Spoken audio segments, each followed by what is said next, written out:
Hello students, welcome back to Sapphire Blue Chem Spark. இன்னைக்கு செஷன்ல நாம structure of ஆட்டம் அந்த சாப்டர்ல இருந்து rules for filling electrons in orbital அதை பத்தி டிஸ்கஸ் பண்ண போறோம். ஸோ இங்க 3 டிஃபரண்ட் ரூல்ஸ் ஃபாலோ பண்ணணும். ஒன்று aufbau principle, then Pauli's exclusion principle and Hund's rule of maximum multiplicity. Quantum mechanical model of atom அதுல நாம 3 டிஃபரண்ட் குவாண்டம் நம்பர் டிஸ்கஸ் பண்ணோம். Principal quantum number, azimuthal quantum number and magnetic quantum number.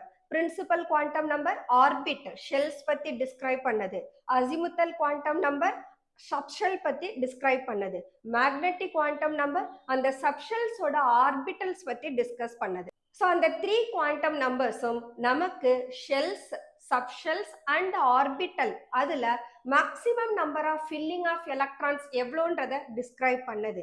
So various shells and சப்ஷெல்ஸ்ல electron fill ஆகுற போது எந்த மாதிரியான rules எல்லாம் follow பண்ணணும் அதை பத்தி தான் இன்னைக்கு நாம டிஸ்கஸ் பண்ண போறோம். அதுல ஃபர்ஸ்ட் வர்ற ரூல் ஆஃபா பிரின்சிபல். ஆஃபா அப்படின்றது ஒரு ஜெர்மன் டேர்ம். இதுக்கு மீனிங் பில்டிங் அப் அப்படின்றது மீனிங். ஆக்சுவலா according to Aufbau principle electrons ஒரு ஆர்பிட்டல்ல அல்லது சப்ஷெல்ல ஆட் ஆகுற போது அந்த சப்ஷெல்ஸோட இன்க்ரீசிங் ஆர்டர் ஆஃப் எனர்ஜில தான் எலக்ட்ரான்ஸ் ஃபில் ஆகும். So this gives us a sequence in which various subshells are filled up depending on the relative order of the energy of the subshells. நமக்கு energy of the subshells என்ன தெரியும்? S less than P less than D less than F ன்னு தெரியும். இந்த 4 subshells பார்க்கிற போது S subshellsக்கு தான் least energy. இப்போ இதை நம்ம ஜெனரலைஸ் பண்ணி கொடுத்துருக்கோம். அப்போ எலக்ட்ரான்ஸ் இந்த ஆர்டர்ல தான் ஃபில் அப் ஆகணும். ஃபர்ஸ்ட் எஸ் ஆர்பிட்டல் ஃபில் ஆகணும், அடுத்து பி ஆர்பிட்டல் போகணும், நெக்ஸ்ட் டி ஆர்பிட்டல் போகணும், அதுக்கப்புறமா எஃப் ஆர்பிட்டல் போகணும். பட் இங்க என்ன ஆகும்னா சம் கேசஸ்ல எலக்ட்ரான் ஃபில் ஆகுறது ரிவர்ஸ் ஆகும். For example first 4s orbital fill ஆயிடும், அதுக்கப்புறமா 3d ஆர்பிட்டல் ஃபில் அப் ஆகும். ஆனா இந்த ஆர்டர்ல நாம பாக்குற போது s orbital followed by p orbital that is followed by d ஆர்பிட்டல்னு சொல்றோம். அப்ப இந்த ஆர்டர் நமக்கு பி ஆர்பிட்டல் முடிஞ்சிட்டாலே டி ஆர்பிட்டலுக்கு எலக்ட்ரான் போயிடும். அதை தான் இது மீன் பண்ணும். பட் ஆக்சுவல் பிராக்டிஸ்ல எலக்ட்ரான் ஆர்பிட்டல்ஸோட எனர்ஜியை கம்பேர் பண்ணும். கம்பேர் பண்ற போது இங்க நீங்க பாத்தீங்கன்னா n+l ரூலை அப்ளை பண்ணணும். n+l ரூல் அப்ளை பண்றது 4+0 that is equal to 4, 3+2 that is equal to 5ன்னு கிடைக்கும். எங்க பாக்குற போது n+l வேல்யூ யாருக்கு லீஸ்டா இருக்கு? 4sக்கு தான் லீஸ்டா இருக்கு. அதுக்கப்புறம் தான் 3d ஆர்பிட்டலுக்கு n+l வேல்யூ இன்க்ரீஸ் ஆகுது. அப்போ ஃப்ரம் தி n+l ரூல் நமக்கு என்ன தெரியும்? n+l வேல்யூ யாருக்கு லீஸ்டா இருக்கோ அவங்களோட எனர்ஜி ஸ்மாலரா இருக்கும். அதுக்கு அடுத்த லெவல்ல தான் எனர்ஜி இன்க்ரீஸ் ஆகும்னு சொல்றோம். அப்ப இந்த n+l ரூல் வழியா பாக்குற போது 4s ஆர்பிட்டல் ஃபர்ஸ்ட் ஃபில் ஆகி அதுக்கப்புறம் தான் 3d ஆர்பிட்டலுக்கு எலக்ட்ரான் என்டர் ஆகும். அதை நாம இங்க அப்ளை பண்ணுவோம். இதே போலதான் நீங்க 5s ஆர்பிட்டல் முடிச்ச பின்னாலதான் நீங்க 4d ஆர்பிட்டலுக்கு போக முடியும். தென் 6s ஆர்பிட்டல் முடிச்ச பின்னால 4f ஆர்பிட்டல் போகும், அதுக்கப்புறமா 5d ஆர்பிட்டல் போகும். 6sன்ற போது n+l வேல்யூ 6 இருக்கும், 4fன்ற போது 4+3 7 வந்துடும், 5dன்ற போது 5+2 7ன்னு மாறிடும். அப்போ இந்த 6s 4f எடுத்தீங்கன்னு சொன்னா யாருக்கு n+l வேல்யூ லீஸ்டா இருக்கோ அவங்களுக்கு எனர்ஜி லோயஸ்ட். அதனால அந்த 6s ஆர்பிட்டல்ல எலக்ட்ரான் ஃபில் ஆகும். அடுத்து 4fம் 5dயும் கம்பேர் பண்ற போது 4f 5d ரெண்டு பேருக்குமே n+l வேல்யூ சேம் 7ன்னு இருக்கு. அப்ப இவங்க ரெண்டு பேர்ல யாருக்கு எலக்ட்ரான் ஃபர்ஸ்ட் என்டர் ஆகணும்னா the one with the lowest n value, யாருக்கு பிரின்சிபல் குவாண்டம் நம்பர் ஸ்மாலரா இருக்கோ அவங்களுக்கு எனர்ஜி ஸ்மாலரா இருக்கும். அப்ப அந்த ஆர்பிட்டல் ஃபில் ஆன பின்னாலதான் அடுத்த ஹையர் எனர்ஜிக்கு போகும். அப்ப அந்த கான்செப்ட் படி 4f 5d எடுத்தீங்கன்னா ஃபர்ஸ்ட் 4f ஆர்பிட்டல் ஃபில் ஆகும். ஏன்னா அதனுடைய n வேல்யூ 4. அடுத்துதான் 5d ஆர்பிட்டலுக்கு போகும் வேர் n value is 5. Okay, so இந்த ரூல்ஸையும் நாம இந்த ஆஃபா பிரின்சிபல் லேர்ன் பண்ற போது மனசுல வச்சுக்கணும். So let us take the order. First 1s orbital fill ஆயிடுது. 1s ஆர்பிட்டலுக்கு அப்புறமா that enters into 2s orbital that followed by 2p and 3s. 2s orbitalum 2p orbitalum same energy இப்படி இருக்காங்க. அப்ப 2p orbital எலக்ட்ரான் fill ஆன பின்னால 3s ஆர்பிட்டலுக்கு வருது. இப்ப 3s orbital electron fill ஆன பின்னால 3p ஆர்பிட்டலுக்கு போகுது. 3p ஆர்பிட்டலுக்கு என்டர் ஆன பின்னால according to this it has to enter into d orbital, but after 3p orbital electron enters into 4s orbital. 4s ஆர்பிட்டலுக்கு அப்புறமா தான் 3d ஆர்பிட்டலுக்கு எலக்ட்ரான் என்டர் ஆகுது. அதுதான் நாம இங்க டிஸ்கஸ் பண்ண n+l rule. Then after 3d it goes to 4p orbital. 4p க்கு அப்புறமா 5s, 5s க்கு after that 4d, 5p, 6s.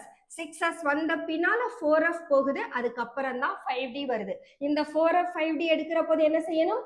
n+l value same, but யாருக்கு ஸ்மாலஸ்ட் பிரின்சிபல் குவாண்டம் நம்பரோ அவங்களுக்கு எலக்ட்ரான் என்டர் ஆகணும். அதனால 4f, 5d, 6p, 7s.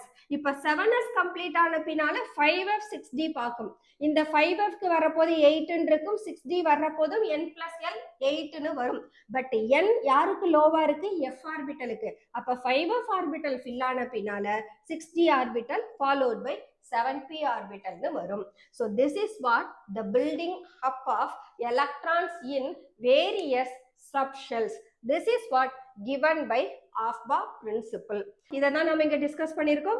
The subshell with the minimum energy is filled up first when this obtains maximum of electron. So அந்த ஆர்பிட்டலோட maximum capacity of electron fill ஆன பின்னால தான் the next subshell of higher energy starts filling. Maximum filling apna enna? s orbital la 2 electron, p orbital la 6 electron, s2, p6, d10. இதுதான் maximum filling. அந்த d orbital maximum எவ்வளவு fill ஆகுமோ fill ஆன பின்னால தான் அடுத்த ஆர்பிட்டலுக்கு அது ஓபன் ஆகும்.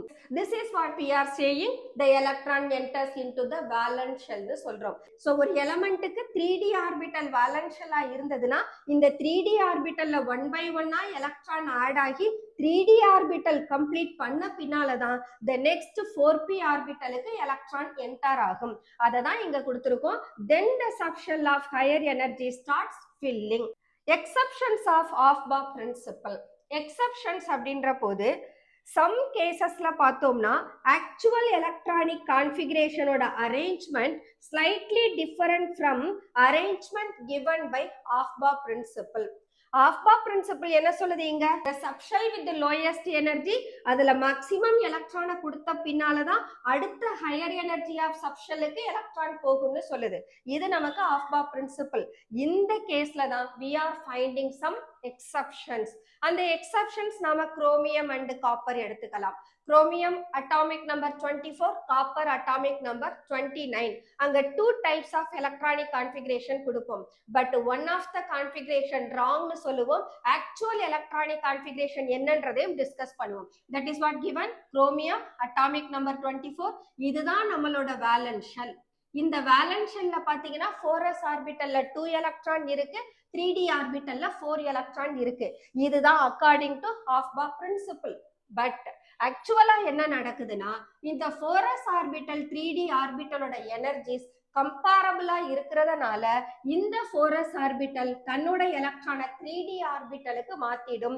அப்ப 4sல ஒரு எலக்ட்ரான், 3dல 5 எலக்ட்ரான் வந்துடும். சோ இததான் நாம exceptions of Aufbau principle னு சொல்றோம். So the actual electronic configuration of chromium is 4s1 3d 5 னு கிடைக்கும்.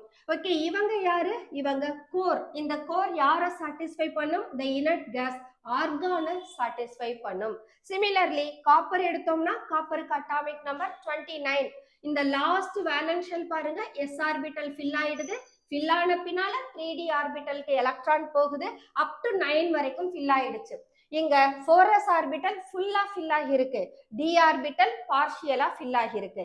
இங்கேயும் 3d orbital 4s ஆர்பிட்டலோட energy comparable. அப்ப ஒரு 4s எலக்ட்ரான் 3d ஆர்பிட்டலுக்கு எக்ஸ்சேஞ்ச் பண்ணும். அப்போ 4s ஆர்பிட்டல் ஹாஃப் ஃபில்ட் ஆகும், 3d ஆர்பிட்டல் கம்ப்ளீட்லி ஃபில்ட் ஆகும், மாறிடும். ஸோ ஆஃபா பிரின்சிபிள் படி நம்ம எலக்ட்ரானிக் கான்ஃபிகரேஷன் கொடுக்குறோம். அங்க இந்த ஹாஃப் ஃபில்ட் கம்ப்ளீட்லி ஃபில்ட் ஆர்பிட்டல்ஸோட எக்ஸ்ட்ரா ஸ்டெபிலிட்டினால the comparable energies of orbital அவங்களுக்கு இடையில எலக்ட்ரானை எக்ஸ்சேஞ்ச் பண்றாங்க. That's why we are getting the actual electronic configuration which is different from Aufbau principle. So அதான் இங்க கொடுத்திருக்கோம். A simple reason behind this is that half filled and completely filled subshells have got extra stability. Okay, so நாம இங்க chromium, copper, அதே போல some more elementக்கு exceptions of aufbau principle கொடுத்திருக்கோம். So நாம எக்ஸ்பெக்ட் பண்ற எலக்ட்ரானிக் கான்ஃபிகரேஷன் ஒரு மாதிரி இருக்கும், பட் ஆக்சுவலா அந்த எலமெண்டோட எலக்ட்ரானிக் கான்ஃபிகரேஷன் வேற மாதிரி இருக்கும். அதுக்கான எக்ஸாம்பிள்ஸ் கொடுத்திருக்கோம். இதை சப்போஸ் நமக்கு எக்ஸாம்ல இந்த எலமெண்டோட எலக்ட்ரானிக் கான்ஃபிகரேஷன் என்னன்னா இந்த பத்தின நாலேஜ் நமக்கு இருக்கணும், இருந்தாதான் நம்மளால ரெப்ரசன்ட் பண்ண முடியும். ஸோ இந்த எலமெண்ட் எக்ஸப்ஷனல் கேசஸ்ன்றதுனால இதை கொஞ்சம் நம்ம ஃபோக்கஸ் பண்ணி படிச்சுக்கணும். ஸோ அட்டாமிக் நம்பரோட மென்ஷன் பண்ணியிருக்கேன், இதை கொஞ்சம் நீங்க ஃபோக்கஸ் பண்ணிக்கோங்க. ஆக்சுவலா இந்த எலமெண்ட்ஸ் நாம எக்ஸ்பெக்ட் பண்ற எலக்ட்ரானிக் கான்ஃபிகரேஷனை விட டிஃபரெண்டா எலக்ட்ரானிக் கான்ஃபிகரேஷனை வச்சிருக்கு. ஸோ இந்த எலக்ட்ரானிக் கான்ஃபிகரேஷனை கொஞ்சம் நாம ஃபோக்கஸ் பண்ணி படிச்சுக்கலாம். The next one, Pauli's exclusion principle. இந்த பிரின்சிபிளை டிஃபரெண்ட் வேல நாம டிஸ்கிரைப் பண்ணலாம். பட் த மோர் ஃபெமிலியர் வே என்ன அப்படின்னா, ஒரு ஆர்பிட்டல்ல 2 எலக்ட்ரான்ஸை நாம பிளேஸ் பண்ணுவோம். அந்த 2 எலக்ட்ரான்ஸுக்கும் 4 குவாண்டம் நம்பர்ஸை நாம டிஸ்கிரைப் பண்ணலாம். Principal, azimuthal, magnetic and spin quantum number. இந்த 4 குவாண்டம் நம்பர்ஸையும் அந்த 2 எலக்ட்ரானுக்கும் நாம எக்ஸ்பிளைன் பண்ற போது அதுல 3 of the quantum number same வேல்யூவை எடுத்துக்கும், 4th குவாண்டம் நம்பர் எப்பவுமே டிஃபரெண்டா இருக்கும். அதுதான் Pauli's exclusion principle. For example, இப்போ நான் 2s2 எலக்ட்ரானை எடுத்துக்கிறேன். இந்த 2s ஆர்பிட்டல்ல I have first electron and the second electron. First electron எடுக்கிற போது n = 2, l = 0, m = 0, s = +12 கிடைக்கும். இப்ப செகண்ட் எலக்ட்ரானுக்கு நான் அதோட குவாண்டம் நம்பர்ஸ் கொடுத்தேன்னா n = 2, l = 0, m = 0, but s = -12 மாறிடும். அப்போ 2s ஆர்பிட்டல்ல இருக்கக்கூடிய 2 எலக்ட்ரான்ஸுக்கும் ஃபர்ஸ்ட் 3 குவாண்டம் நம்பர்ஸ் நமக்கு ஐடென்டிக்கலா இருக்கு. But 4th spin quantum number ஒரு எலக்ட்ரானுக்கு +12 இன்னொரு எலக்ட்ரானுக்கு -12 கொடுக்குது. அதுதான் the 4th quantum number will be different. That is what Pauli's exclusion principle. See that no 2 electrons in an atom can have all the 4 quantum numbers, that is principal, azimuthal, magnetic and spin identical. இத வேற வேல நாம describe பண்ணனும்னா, in an atom any 2 electron may have 3 quantum numbers identical, but 4th quantum number must be different. அப்படியும் Pauli's exclusion principle சொல்லலாம். Then since this principle excludes certain possible combinations of quantum numbers for any 2 electrons in an atom, it was given the name exclusion principle. So in the principle la nama combination of quantum numbers kudukra podu that excludes certain possible combination. See that இந்த spin quantum நம்பருக்கு நம்ம combination கொடுக்கிற போது +12 -12 னு கொடுத்துறோம். Suppose நான் 2s ஆர்பிட்டல்ல இருக்கக்கூடிய first electron, 3s ஆர்பிட்டல்ல இருக்கக்கூடிய ஃபர்ஸ்ட் எலக்ட்ரான், இந்த 2 டிஃபரண்ட் சப்ஷெல்ஸோட எலக்ட்ரானை எடுத்தோம்னா இவங்களுக்கு n = 2, l = 0, m = 0, s = +12. அதே நம்ம 3s ஆர்பிட்டலுக்கு எடுக்கிற போது n = 3, l = 0, m = 0, s = +12. First கேஸ்ல 2s சப்ஷெல்ஸ்ல இருக்கக்கூடிய 2 எலக்ட்ரான்ஸுக்கும் நாம காம்பினேஷன் ஆஃப் குவாண்டம் நம்பர் பார்த்தோம். அப்போ 4th குவாண்டம் நம்பர் நமக்கு வேரி ஆனது. இப்போ டூ டிஃபரண்ட் சப்ஷெல்ஸ்ல ஒவ்வொரு எலக்ட்ரானை எடுத்துக்கிட்டு அவங்களோட possible combination of quantum number பார்க்கிற போது அசிமுத்தல் மேக்னெட்டிக் ஸ்பின் அவங்க எல்லாரும் சேமா இருக்காங்க. பட் பிரின்சிபல் குவாண்டம் நம்பர் என்ன ஆயிடுது, வேரி ஆகிறது. இததான் நாம எக்ஸ்க்ளூஷன் பிரின்சிபல்னு சொல்றோம். சோ நாம எடுக்கக்கூடிய பாசிபிள் காம்பினேஷன்ல ஏதாவது ஒரு பேர், ஒரு set of quantum number vary ஆகுது. So அதனால that is said to be exclusion principle.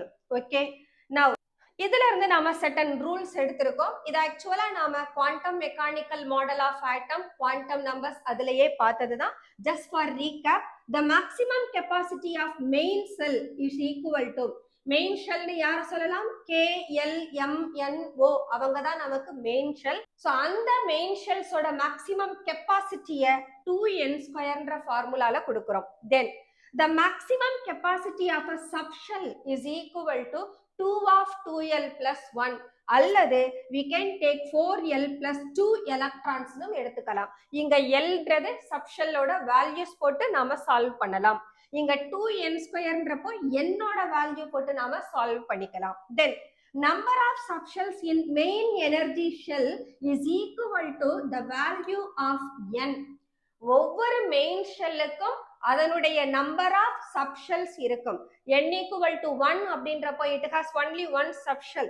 n equal to 2 னா அந்த ஷெல்லுக்கு 2 subshells இருக்கும். அததான் நாம main energy shell is equal to the value of n ன்னு சொல்றோம். Then number of orbitals in a main energy shell is equal to n². இப்ப subshell எத்தனைன்னு பார்த்துட்டோம். அதுக்கப்புறம் அதுல எத்தனை ஆர்பிட்டல் இருக்குன்னு பார்க்கணும். அந்த ஆர்பிட்டலை கொடுக்கக்கூடிய ஃபார்முலா தான் n². For example n equal to 1, அதனுடைய சப்ஷெல் தட் இஸ் ஒரே ஒன்னு தான் இருக்கும், அது எஸ் சப்ஷெல். அதுல எத்தனை எலக்ட்ரான் பிரசன்ட் ஆகும், 2 எலக்ட்ரான் பிரசன்ட் ஆகும். அப்ப n² 1² மாறுமா? சோ எஸ் சப்ஷெலுக்கு ஒரே ஒரு ஆர்பிட்டல் இருக்குன்னு கண்டுபிடிச்சிடலாம். இப்ப n equal to 2 போடுவோம். n equal to 2 போட்டோம்னா we have L வேல்யூவை nல இருந்து நம்ம கால்குலேட் பண்ணுவோம். அப்ப Lக்கு 0வும் இருக்கும் 1ம் இருக்கும்னு சொல்லுவோம். அப்ப ஆக்சுவலா n வேல்யூ 2வா இருக்கிற போது from this n² that will be 4 orbital. அந்த 4 ஆர்பிட்டலை எப்படி நாம எடுத்துக்கலாம், L வேல்யூவை கன்சிடர் பண்ணணும். Lக்கு 0வும் 1ம் வரும். 0 எடுத்தீங்கன்னா s ஆர்பிட்டல், 1 எடுத்தீங்கன்னா p ஆர்பிட்டல். p ஆர்பிட்டல்ல ஓரியன்டேஷன் பார்த்தோம்னா அங்க 3 ஓரியன்டேஷன் இருக்கும். அப்ப 3 plus 1 there will be 4. அப்போ n equal to 2 அப்படின்ற போது that has 4 orbital. n equal to 3 ன்னு சொன்னா there will be 9 orbital ன்னு கிடைக்கும். சோ இததான் நாம number of orbitals in a main energy shell is equal to n² ன்னு கொடுக்கிறோம். Okay, then one orbital cannot have more than 2 electron. ஒரு ஆர்பிட்டல்ல நம்மனால 2 எலக்ட்ரான்ஸுக்கு மேல ஃபில் பண்ண முடியாது. That's all Pauli's exclusion principle. The next one, Hund's rule of maximum multiplicity. According to this rule, கொடுத்திருக்கக்கூடிய given ஆர்பிட்டல்ல first of all எல்லா ஆர்பிட்டலும் ஒவ்வொரு எலக்ட்ரானா fill ஆயிடணும். அதுக்கப்புறம் தான் பேரிங்கிறது ஸ்டார்ட் ஆகணும். ஃபார் எக்ஸாம்பிள், இப்ப நம்ம p சப்ஷெல் எடுத்துக்கிட்டோம்னா அதுல 3 ஆர்பிட்டல்ஸ் அவைலபிள். என்கிட்ட 5 எலக்ட்ரான்ஸ் இருக்கு. அப்ப நான் என்ன பண்ணணும், ஃபர்ஸ்ட் ஒவ்வொரு எலக்ட்ரானா 3 p ஆர்பிட்டலுக்கும் ஃபில் பண்ணிடணும். ரிமைனிங் 2 எலக்ட்ரானை நான் பேர் பண்ணணும். அதுதான் Hund's rule of maximum multiplicity. இந்த ரூலை நம்ம எப்படி டிஸ்கிரைப் பண்ணலாம்னா, நோ பேரிங் அக்கர், பேரிங் நடக்க கூடாது until all the available orbitals contain 1 electron each. அந்த சப்ஷெலோட ஆர்பிட்டல் எல்லாருமே ஒவ்வொரு எலக்ட்ரானா ஃபில் ஆன பின்னாலதான் அடுத்து பேரிங் ஸ்டார்ட் ஆகணும். So this is what given when several orbitals of equal energies are available. For example, equal energy and several orbitalன்றப்போ நாம d எடுத்துக்கலாம், f எடுத்துக்கலாம், p எடுத்துக்கலாம். p க்கு 3 ஓரியன்டேஷன், d க்கு 5 ஓரியன்டேஷன், Fக்கு 7 ஓரியன்டேஷன். அப்ப இவங்க மோர் தென் 1 ஆர்பிட்டலை வச்சிருக்காங்க. இதுதான் செவரல் ஆர்பிட்டல். ஸோ இந்த ஆர்பிட்டல்ஸ் அதனுடைய சப்ஷெல்லுக்கு சேம் எனர்ஜில இருக்கும். அப்ப ஈக்குவல் எனர்ஜின்றப்ப அந்த ஆர்பிட்டல்ஸை நம்ம என்னன்னு சொல்லலாம்? டீஜெனரேட் ஆர்பிட்டல்னு சொல்லலாம். ஸோ இந்த மாதிரியான சப்ஷெல்ல the electrons first fill all the orbitals singly before pairing in any of the orbital. எந்த ஒரு ஆர்பிட்டலையும் பேரிங் நடக்கிறதுக்கு முன்னால எல்லா ஆர்பிட்டலும் சிங்கிள் எலக்ட்ரானால ஆக்குப்பை ஆகணும். அதுக்கப்புறம் rest of the electron pair ஆகணும். That is what given by Hund's rule of maximum multiplicity. So இந்த spin மல்டிப்ளிசிட்டியை நாம root of the modulus summation of S plus ஒன்னு எடுத்துக்கலாம். வேர் எஸ்ன்றது ஸ்பின் குவாண்டம் நம்பர். ஸோ இங்க மாடுலஸ் ஏன் எடுத்துக்கிறோம்னா ஸ்பின் குவாண்டம் நம்பருக்கு பிளஸ் ஹாஃபும் உண்டு மைனஸ் ஹாஃபும் உண்டு. பட் நம்ம அந்த வேல்யூஸை ஒரே பாசிட்டிவ் வேல்யூவா எடுத்துக்கணும்ன்றதுக்காக தான் we are taking 2 of modulus of summation of s plus 1 எடுத்துக்கிறோம். Then the electronic configuration of an element can also be written in short form. அத ஷார்ட் ஃபார்ம்ல எழுதுறதுக்கு வேலன்ஸ் ஷெல்லை விட்டுட்டு before the valence shell where the electron getting completely filled with 8 electron, அதோட நாம என்ன பண்ணலாம்னா கோர் ஷெல்னு மாத்திக்கலாம். ரெஸ்ட் ஆஃப் த ஷெல்ல வேலன்ஸ் ஷெல்னு எடுத்துக்கலாம். அப்போ கோர் அப்படின்ற போது that is nothing but the completely filled orbitals. இங்க கோர் ஷெல் அப்படின்றது ஒரு இனர்ட் கேஸ் கான்ஃபிகரேஷனை ரெப்ரசன்ட் பண்ணும். So we can write for example, இப்போ நான் zinc atom எடுத்துக்கிட்டேன்னா ஜிங்கோட atomic number 30ன்றப்போ 1s2ல start பண்ணி I have to complete up to 4s2. அதுக்கு பதிலா நான் என்ன பண்ணலாம்? ஜிங்க் அந்த பீரியடுக்கு ஜஸ்ட் முன்னாடி பீரியட்ல லாஸ்ட் இனர்ட் கேஸ் யாருன்னு ஐடென்டிஃபை பண்ணலாம். அந்த இனர்ட் கேஸ் யாருன்னா ஆர்கான். இந்த ஆர்கான்ல it can have the maximum of 18. 3s to 3p orbital கம்ப்ளீட்டா ஃபில் ஆகி இருக்கும். அப்ப அது வரைக்கும் உள்ளவங்களை கோர் ஷெல்னு எடுத்துப்பேன். அதுக்கப்புறமா இந்த 4s ஆர்பிட்டல் 3d ஆர்பிட்டல்ல ஃபில் ஆகக்கூடிய எலக்ட்ரான்ஸை நான் வேலன்ஸ் ஷெல்னு எடுத்துப்பேன். அப்போ ஒரு எலமெண்டோட எலக்ட்ரானிக் கான்ஃபிகரேஷனை நாம இந்த மாதிரி combination of core shell and valence ஷெல்னு கொடுக்கலாம். இந்த கோர்ன்றது அந்த எலமெண்ட் பிரசன்ட் ஆகி இருக்கக்கூடிய பீரியடோட ப்ரீவியஸ் பீரியடோட லாஸ்ட் எலமெண்ட்டை தான் நாம கோர் ஷெல்லா எடுத்துக்கணும். So we can take 3d10 4s2. this is what the valence shell, and the noble gas configuration is said to be core electron. இப்ப Hund's rule of maximum multiplicity கார்பனுக்கும் நியானுக்கும் எடுத்துக்க போறோம். இப்ப கார்பன்ற போது it's atomic number is 6. அப்ப it is 1s orbital 2s orbital 2p orbital 1s2 2s2 2p2. இது கார்பனுக்கான electronic configuration. இப்ப இந்த ஆர்பிட்டல்ல நாம எலக்ட்ரானை ஃபில் பண்ணணும். 1s orbital first of all it accommodates first electron and then it starts pairing. 2s orbital it has 1 electron and the second electron gets paired. p orbital போற போது we have 2. அந்த p orbitalல நாம எலக்ட்ரானை fill பண்ற போது we are not supposed to fill such a way. இதுக்கு பதிலா நாம என்ன செய்யணும்? கொடுத்திருக்கக்கூடிய வேக்கண்டா இருக்கக்கூடிய ஆர்பிட்டல்ல ஒவ்வொரு எலக்ட்ரானை கொடுத்துடணும். அப்போ 1 2 அப்படின்னு வந்துடும். அப்ப இங்க தேர்ட் ஆர்பிட்டல் அதாவது pz எனக்கு வேக்கண்டா இருக்கும். இதே நாம நியான் எடுத்துக்கிட்டோம்னா இவங்களோட எலக்ட்ரானிக் கான்ஃபிகரேஷன் 1s2 2s2 2p6ன்னு வரும். அப்ப நம்ம எப்படி ஃபில் பண்ணணும்? நியான் 1 and 2 இது 1s ஆர்பிட்டல் ஃபில் ஆயிடுச்சு. 2s ஆர்பிட்டல் போறப்போ 1 2 இப்ப 2s ஆர்பிட்டல் ஃபில் ஆயிடுச்சு. p ஆர்பிட்டல் எடுக்கிற போது 1 2 3 4 5 6 அப்படிதான் ஃபில் பண்ணணும். so this is what sample. okay, the next one, stability of half and completely filled orbital. நாம என்ன பண்ணோம்? குரோமியம் காப்பரோட எலக்ட்ரானிக் கான்ஃபிகரேஷன் எழுதுற போது ஆக்சுவல் எலக்ட்ரானிக் கான்ஃபிகரேஷன் சொன்னோம். அங்க 4s ஆர்பிட்டலும் 3d ஆர்பிட்டலும் அவங்களோட எலக்ட்ரானை எக்ஸ்சேஞ்ச் பண்ணிக்கிட்டாங்க. அப்ப நாம என்ன சொன்னோம்னா அந்த ஆர்பிட்டல்ஸ் ஆர் மோர் ஸ்டேபிள். ஏன்னா ஹாஃப் ஃபில்டு கம்ப்ளீட்லி ஃபில்டா இருக்கணும் எக்ஸ்பிளைன் பண்ணோம். அந்த stability of half filled completely filled ஆர்பிட்டல்ஸ்க்கான ரீசன் என்னன்னா the first one symmetrical distribution of electron, the second one exchange energy. symmetrical distribution na enna? For example, we have the d4 system. இது d4 இது s2 னு இருக்கு. இங்க d orbital பார்ஷியலா fill ஆகி இருக்கு, s orbital fully fill ஆகி இருக்கு.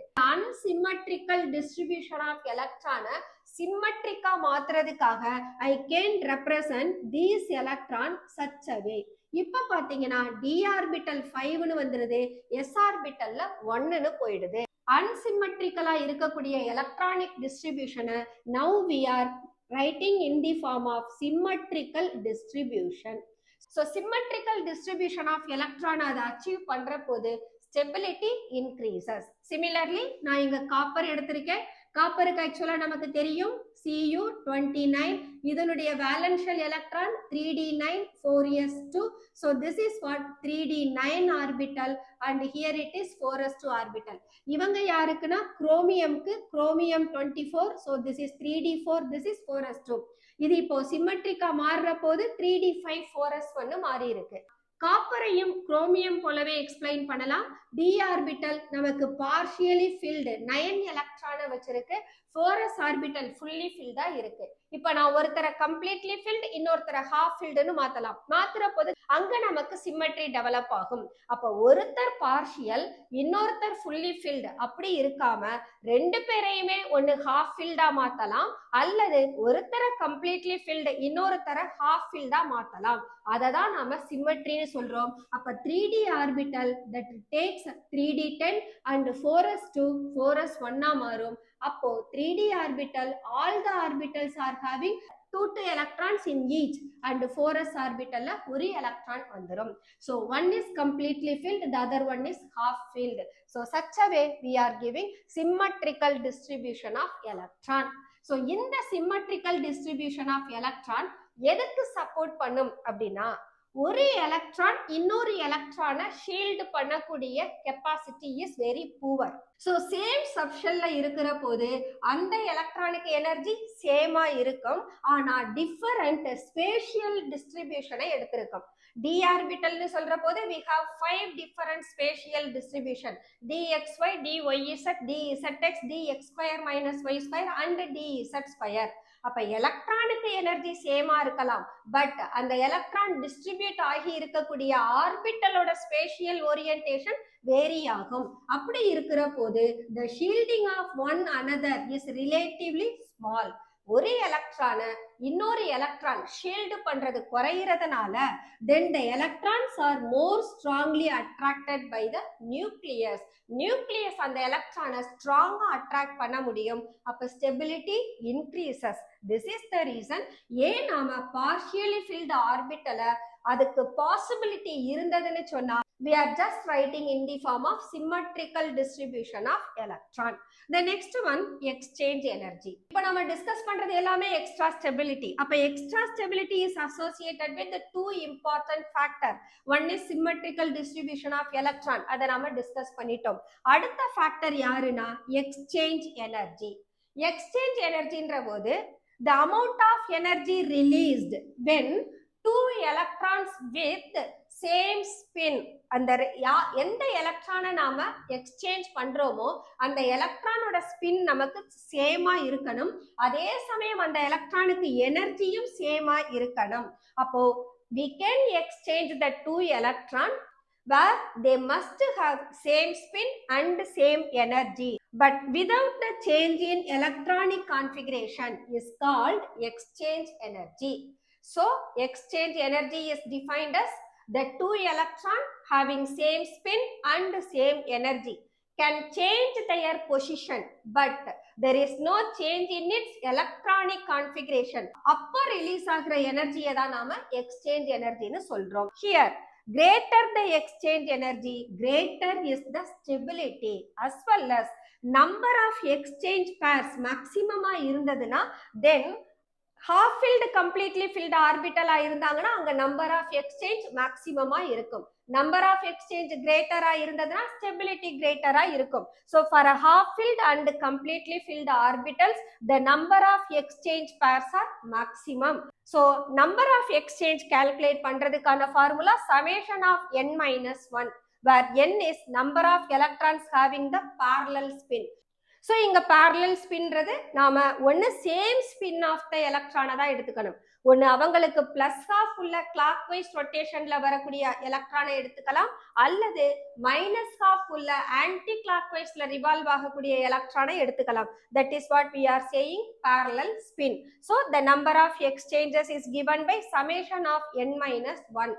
இந்த எக்ஸ்சேஞ்ச் எனர்ஜியை கால்குலேட் பண்றதுக்கு formula n of n minus 1 by 2. So for example, let us take D4 configuration. D4 configuration எடுக்கிற போது we have D4 orbital.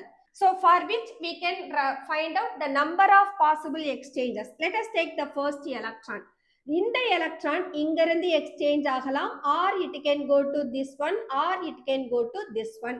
அப்ப first that can make 3 exchanges with rest of the 3 orbital. அப்ப the number of exchanges possible 3. இப்ப second எலக்ட்ரானை எடுத்துப்போம். இந்த second electron it can go here or it can go here. அப்போ where the exchanges possible 2. இப்ப third எலக்ட்ரானை எடுத்துப்போம். இந்த தேர்ட் எலக்ட்ரான் இவங்க கூட மட்டும்தான் எக்ஸ்சேஞ்ச் ஆக முடியும். அப்ப இங்க பாசிபிள் எக்ஸ்சேஞ்ச் இஸ் 1. அப்ப total number of exchanges is equal to 3, 3 plus 2 5, 5 plus 1 6. அப்ப total number of exchange for D4 configuration is 6. இத நாம காம்பினேஷன் ஃபார்முலாலையும் கொடுத்துக்கலாம். 4C2. So 4, இந்த 4ன்றது D4 configuration, exchange is taking place among the 2 electron. அப்போ 4C2 னு எடுத்தோம்னா இத combination formula போட்டு solve பண்ணாலும் we will get the answer 6. Similarly, let us take D5 configuration. D5 ன்ற போது where 5 unpaired electrons are there. அப்ப இந்த first electron இவங்களை எடுத்தேனா that can exchange with rest of the 4. அப்போ here to here one exchange, second exchange, third exchange and fourth exchange. Then inga second electron எடுத்து exchange பார்த்தோம்னா this is first exchange, second exchange, then third exchange. இப்போ third electronic exchange பார்த்தோம்னா 1, then here 2. இப்போ fourth electron ஓட exchange பார்த்தோம்னா there is 1 only. அப்ப here 4, 3, 2, 1 இவங்களை add பண்ணோம்னா there is 10 exchange of electrons. அப்போ 5C2 னு எடுத்தோம்னா இந்த காம்பினேஷன் ஃபார்முலாவை சால்வ் பண்ணாலும் we will get 10 only.